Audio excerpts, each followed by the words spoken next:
Bonjour et bienvenue dans votre revue de presse du jour sur adionews.info.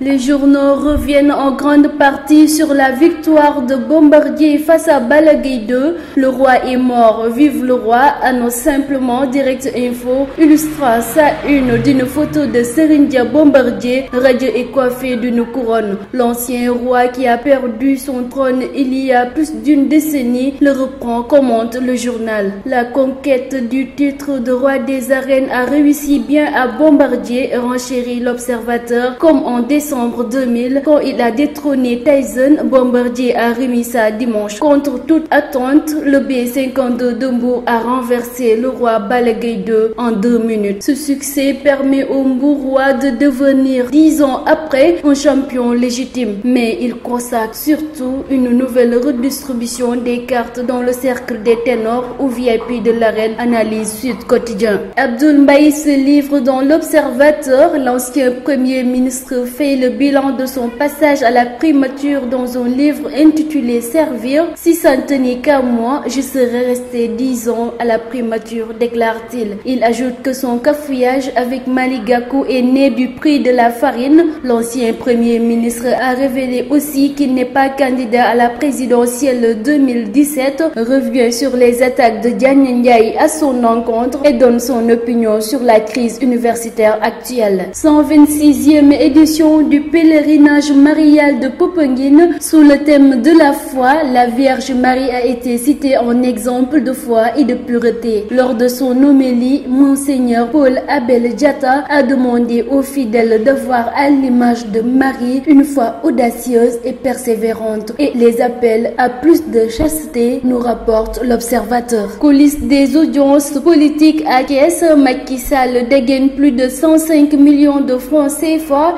et les apéristes de la Cité du Rail, nous révèle l'AS. Le président de la République a profité du Conseil des ministres décentralisé pour rencontrer ses militants. Après leur avoir distribué des billets de banque, il a déploré les désaccords qui ont abouti à la constitution de listes parallèles. Il lance alors aux responsables de Thiès: si vous gagnez, ce sera une surprise. Plébiscité au 15e congrès du Parti socialiste, Tanor solde ses comptes avec ses détracteurs selon le Populaire. Ousmane Tanor Dieng, qui a rempilé au poste de secrétaire général du Parti socialiste, a adressé un message à ses camarades. Ceux qui, dans l'histoire, ont cédé à la tentation d'enfourcher les démons de la division n'ont toujours pas récolté des fruits. Le secrétaire général socialiste se veut néanmoins rassembleur. Le congrès a été marqué par l'absence de maître Aïssata Tall Sall. Culture, Assane Ndiaye et Fatou Guewel inondés de billets de banque au Grand Théâtre lors de leur soirée d'anniversaire ce week-end, affiche l'Observateur. Le Populaire revient sur un fait marquant de ces deux soirées, à savoir la panne de clim qui transformait la salle en fournaise. Certains mélomanes ont quitté la salle, ne pouvant plus supporter cette chaleur accablante.